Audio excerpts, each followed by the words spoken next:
नमस्कार साथियों, उपासना इसके डेली करंट अफेयर्स प्रोग्राम में आप सभी का स्वागत है। इसमें हम लोग the Hindu, PIB, Indian Express and Down to Earth से संबंधित परीक्षा के लिए जो भी महत्वपूर्ण खबरें होती हैं उनको कवर करते हैं। तो साथियों, यदि आप हमारे चैनल पर नए व्यूअर हैं तो सबसे पहले चैनल को सब्सक्राइब कर लीजिए। इसके साथ ही बेल आइकन को भी प्रेस कर लीजिए, जिससे आपको हमारे आने वाले सभी वीडियो की नोटिफिकेशन मिल सके। तो चलिए अब हम लोग आज का सेशन शुरू करते हैं। आज के सेशन की पहली न्यूज है भारत की नई विदेश व्यापार नीति खबरों में। तो आइए हम लोग जानते हैं इससे जुड़े पॉइंट। पहला पॉइंट है भारत की नई विदेश व्यापार नीति वर्ष 2021 से 26 के लिए 1 अप्रैल 2021 से लागू होगी। तो ये डेट आपको याद रखनी है, परीक्षा के लिए महत्वपूर्ण है।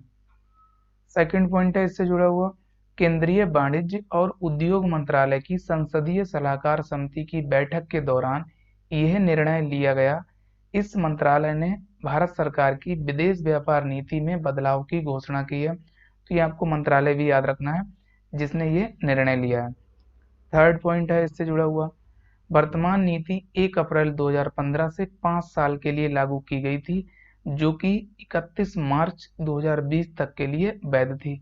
लेकिन कोविड-19 महामारी के कारण अचानक पैदा हुए वर्तमान हालात को देखते हुए सरकार ने मौजूदा विदेश व्यापार नीति को 1 वर्ष अर्थात 31 मार्च 2021 तक के लिए बढ़ाकर विभिन्न निर्यात प्रोत्साहन योजनाओं के अंतर्गत राहत जारी रखने का फैसला किया गया है। तो ये भारत की नई विदेश व्यापार नीति से संबंधित कुछ मुख्य पॉइंट थे जो आपको याद रखने हैं, परीक्षा के लिए महत्वपूर्ण है। अब हम लोग अगली न्यूज पर आते हैं।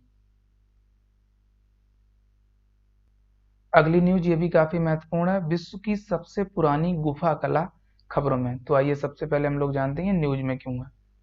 हाल ही में पुरातत्वविदों ने इंडोनेशिया में विश्व की सबसे पुरानी गुफा कला की खोज की है, जिससे ये न्यूज में थी। अब हम लोग इससे जुड़े जो मुख्य पॉइंट हैं उनको जान लेते हैं। पहला पॉइंट है इसमें एक जंगली सुअर को चित्रित किया गया है। सेकंड पॉइंट, यह चित्र इंडोनेशिया के सुलावेसी द्वीप पर एक सुदूर घाटी में लियांग टेंडांगे गुफा में पाया गया है। तो ये आपको लोकेशन भी याद रखनी है, सुलावेसी द्वीप। थर्ड पॉइंट है इससे जुड़ा हुआ, यह चित्रकारी कम से कम 45,500 वर्ष पुरानी है। तो ये आपको इसका टाइम पीरियड भी याद रखना है। तो ये विश्व की सबसे पुरानी गुफा कला से संबंधित कुछ मुख्य पॉइंट हैं जो आपको याद रखने हैं, परीक्षा के लिए महत्वपूर्ण है। अब हम लोग अगली न्यूज पर आते हैं। अगली न्यूज ये भी काफी महत्वपूर्ण है, स्पिनट्रॉनिक्स खबरों में। तो आइए हम लोग जानते हैं इनसे जुड़े पॉइंट। पहला पॉइंट है स्पिनट्रॉनिक्स, जिसे स्पिन इलेक्ट्रॉनिक्स के रूप में भी जाना जाता है, ठोस अवस्था वाले उपकरणों में इलेक्ट्रॉन के आंतरिक स्पिन और इसके संबंध चुंबकीय क्षण के अलावा इसके मूलभूत इलेक्ट्रॉनिक आवेश का अध्ययन है। तो ये आपको याद रखना है। सेकंड पॉइंट है इससे जुड़ा हुआ, एक घटना जिसे रसवा प्रभाव यानी रसवा इफेक्ट कहा जाता है, जिसमें इलेक्ट्रॉनिक प्रणाली में स्पिन बैंड का विखंडन होता है, स्पिनट्रॉनिक उपकरणों में एक महत्वपूर्ण भूमिका निभा सकती है।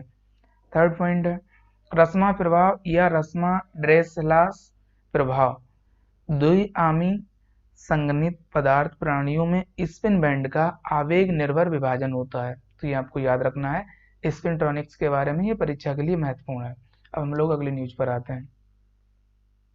अगली न्यूज है मकर बिलक्कू त्योहार खबरों में। तो आइए हम लोग जानते हैं जैसे मकर बिलक्कू केरल में मकर संक्रांति के अवसर पर मनाया जाने वाला एक वार्षिक उत्सव है। तो ये आपको याद रखना है, ये किस राज्य में मनाया जाता है, परीक्षा के लिए महत्वपूर्ण है, केरल में, और वार्षिक तौर पर।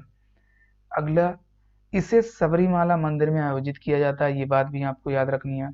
इस उत्सव में तिरुभवरणम यानी अयप्पन के पवित्र आभूषण, ये एक देवता है, ये आपको याद रखना है, सबरीमाला मंदिर के उनके पवित्र आभूषण, जुलूस और सबरीमाला के पहाड़ी मंदिर में एक धार्मिक सभा आयोजित की जाती है। तो ये आपको याद रखना है। बेसिकली आपको इसमें ये याद रखना है, ये जो त्योहार है वो केरल राज्य में मनाया जाता है और वार्षिक तौर पर मनाया जाता है। ये परीक्षा के लिए ज्यादा महत्वपूर्ण है। इस त्योहार के बारे में कुछ मुख्य बातें हैं जो आपको याद रखनी है। अब हम लोग अगली न्यूज पर आते हैं। अगली न्यूज इबोला वायरस खबरों में। तो आइए सबसे पहले हम लोग जानते हैं ये न्यूज में क्यों है। हाल ही में विश्व स्वास्थ्य संगठन यानी WHO द्वारा भविष्य में इबोला प्रकोपों से निपटने के लिए इबोला वैक्सीन का भंडार तैयार किया जा रहा है, जिससे इबोला वायरस न्यूज में था। अब हम लोग इससे जुड़े जो मुख्य पॉइंट हैं उनको जान लेते हैं। पहला पॉइंट है इसमें इसमें डॉक्टर्स विदाउट बॉर्डर्स ये एक संगठन है, यूनिसेफ और international federation of red cross जैसे अंतर्राष्ट्रीय संस्थान भी इस कार्य में विश्व स्वास्थ्य संगठन की सहायता करेंगे। सेकंड पॉइंट है विश्व स्वास्थ्य संगठन द्वारा इबोला वैक्सीन का भंडार स्विट्जरलैंड में स्थापित किया जाएगा। तो ये आपको देश याद रखना है, परीक्षा के लिए महत्वपूर्ण है। थर्ड पॉइंट है इससे जुड़ा हुआ वैक्सीन भंडारण के लिए वित्तीय सहायता, ये भी काफी महत्वपूर्ण है, वैश्विक वैक्सीन गठबंधन यानी गावी द्वारा प्रदान की जाएगी। तो ये भी आपको याद रखना है। फोर्थ पॉइंट है इससे जुड़ा हुआ इबोला वायरस की खोज सबसे पहले 1976 में इबोला नदी के पास हुई थी। अफ्रीका में फ्रूट बैट चमगादड़ इबोला वायरस के भाग हैं। तो ये आपको याद रखना है, इसकी खोज कब हुई? 1976 में इबोला नदी के पास, और अफ्रीका में फ्रूट बैट यानी फ्रूट चमगादड़ इबोला वायरस के भाग हैं। फिफ्थ पॉइंट है इसके अलावा विश्व स्वास्थ्य संगठन ने अपने अन्य भागीदारों के साथ मिलकर मेनिंजाइटिस और येलो फीवर की वैक्सीन का भंडारण किया है। तो ये भी आपको याद रखना है। तो ये इबोला वायरस से संबंधित कुछ मुख्य पॉइंट थे जो आपको याद रखने हैं, परीक्षा के लिए महत्वपूर्ण है। अब हम लोग अगली न्यूज पर आते हैं। अगली न्यूज ये भी काफी महत्वपूर्ण है, भारत का अनाज निर्यात खबरों में। तो आइए सबसे पहले हम लोग जानते हैं न्यूज में क्यों है। हाल ही में अमेरिकी कृषि विभाग ने अपनी नवीनतम रिपोर्ट अनाज विश्व बाजार और व्यापार में कहा है कि आने वाले समय में भारत से गेहूं और चावल का निर्यात बढ़ने की संभावना है, जिससे भारत का अनाज निर्यात न्यूज में था। अब हम लोग इससे जुड़े जो मुख्य पॉइंट हैं उनको जान लेते हैं। पहला पॉइंट है इसमें हाल ही में गेहूं की वैश्विक कीमतों में बदलाव का प्रमुख कारक चीन को माना गया है, क्योंकि वह अपने अधिक भंडार के कारण वैश्विक कीमतों को काफी अधिक प्रभावित करता है। अमेरिकी कृषि विभाग के मुताबिक चीन की इसी प्रवृत्ति के कारण भारत के निर्यात में बढ़ोतरी दर्ज की जा रही है। सेकंड, भारत विश्व में अनाज का सबसे बड़ा निर्यातक होने के साथ साथ सबसे बड़े उत्पादक देशों में से एक है। थर्ड पॉइंट, इसके महत्वपूर्ण अनाजों में गेहूं, धान, सोरगम, ज्वार यानी बाजरा, जौ और मक्का शामिल है। अगला फोर्थ पॉइंट है इससे पहले वर्ष 2008 में भारत ने घरेलू जरूरतों को पूरा करने के लिए चावल और गेहूं आदि के निर्यात पर प्रतिबंध लगाया था। फिफ्थ पॉइंट है भारत में अधिशेष उत्पादन और वैश्विक बाजार में भारी मांग को देखते हुए सरकार ने गेहूं के सीमित निर्यात की अनुमति दी है। सिक्स पॉइंट, भारत के कुल अनाज निर्यात में चावल, जिसमें बासमती और गैर बासमती दोनों शामिल हैं, वर्ष 2019-20 में प्रमुख हिस्सेदारी 95.7% रखता है, जबकि भारत से निर्यात किए गए कुल अनाज में गेहूं सहित अन्य अनाजों की वर्ष 2019-20 में केवल 4.3% की हिस्सेदारी थी। तो ये भी आपको याद रखना है। सेवेंथ पॉइंट है भारत से गेहूं का अधिकांश निर्यात यानी 2019-20 में नेपाल, बांग्लादेश, यूएई, सोमालिया को किया गया है। तो ये भारत का अनाज निर्यात से संबंधित कुछ मुख्य पॉइंट थे जो आपको याद रखने हैं। अब हम लोग परीक्षा संबंधी तथ्यों पर नजर डालते हैं। पहला तथ्य है केंद्रीय अल्पसंख्यक कार्य मंत्रालय ने केंद्र शासित प्रदेश पुदुचेरी में सभी वक्फ संपत्तियों की जियो टैगिंग करने का निर्णय लिया है। तो ये आपको याद रखना है, मंत्रालय भी और ये केंद्र शासित प्रदेश भी। सेकंड, केंद्रीय प्रत्यक्ष कर बोर्ड यानी सीबीडीटी ने अपने फेसलेस मूल्यांकन कार्यक्रम के तहत आयकर से संबंधित जुर्माना अधिरोपित करने से जुड़े मुद्दों के लिए फेसलेस पेनाल्टी स्कीम 2021 शुरू की है। योजना के तहत इलेक्ट्रॉनिक मोड के माध्यम से जुर्माना भरने की प्रक्रिया निर्धारित की गई है। अगला थर्ड, हाल ही में भारत मौसम विज्ञान विभाग 15 जनवरी 2021 को अपना 145वां स्थापना दिवस मना रहा है। भारत मौसम विज्ञान विभाग की स्थापना वर्ष 1875 में की गई थी। ये मौसम विज्ञान एवं संबद्ध विषयों से संबंधित सभी मामलों की एक प्रमुख सरकारी एजेंसी है। फोर्थ, हाल ही में संयुक्त राज्य अमेरिका के विदेश विभाग ने अंतर्राष्ट्रीय आतंकवाद के कृत्यों हेतु बार बार सहायता प्रदान करने और आतंकवादियों को सुरक्षित बंदरगाह उपलब्ध कराने पर क्यूबा को एक आतंकवाद प्रायोजक राज्य के रूप में नामित किया है? तो ये आपको याद रखना है, हाल ही में अमेरिका ने क्यूबा को एक आतंकवाद प्रायोजक राज्य के रूप में नामित किया है।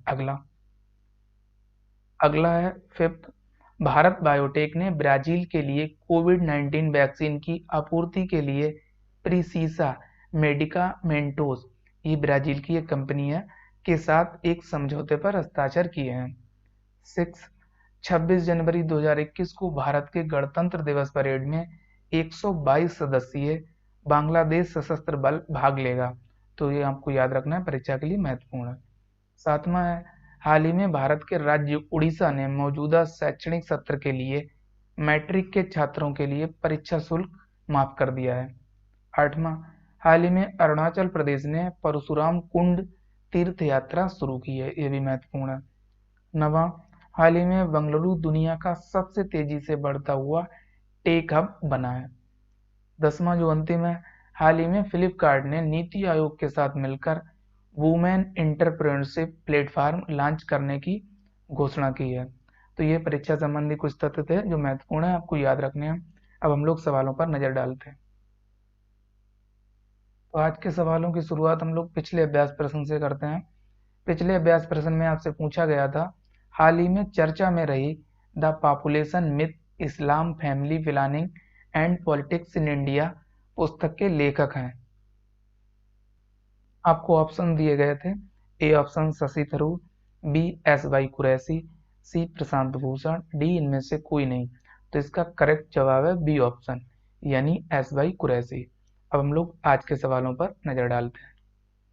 आज का पहला सवाल है, हाल ही में संयुक्त राज्य अमेरिका के विदेश विभाग ने अंतर्राष्ट्रीय आतंकवाद के कृत्यों हेतु बार-बार सहायता प्रदान करने और आतंकवादियों को सुरक्षित बंदरगाह उपलब्ध कराने पर किस देश को एक आतंकवाद प्रायोजक देश के रूप में नामित किया है? तो आपको बताना है, ए ऑप्शन है पाकिस्तान को, बी क्यूबा को, सी दोनों को, डी इनमें से कोई नहीं। तो इसका करेक्ट जवाब है बी ऑप्शन, यानी क्यूबा को। अगला सवाल है सवाल नंबर 2, इबोला वायरस के बारे में निम्नलिखित कथनों पर विचार कीजिए। पहला कथन है, हाल ही में विश्व स्वास्थ्य संगठन द्वारा भविष्य में इबोला प्रकोपों से निपटने के लिए इबोला वैक्सीन का भंडार तैयार किया जा रहा है। सेकंड कथन है, इबोला वायरस की खोज सबसे पहले वर्ष 1976 में इबोला नदी के पास हुई थी। अफ्रीका में फ्रूट बैट चमगादड़ इबोला वायरस के वाहक हैं। आपको नीचे जो कथन दिए हैं उनकी सहायता से सही आंसर का जवाब देना है।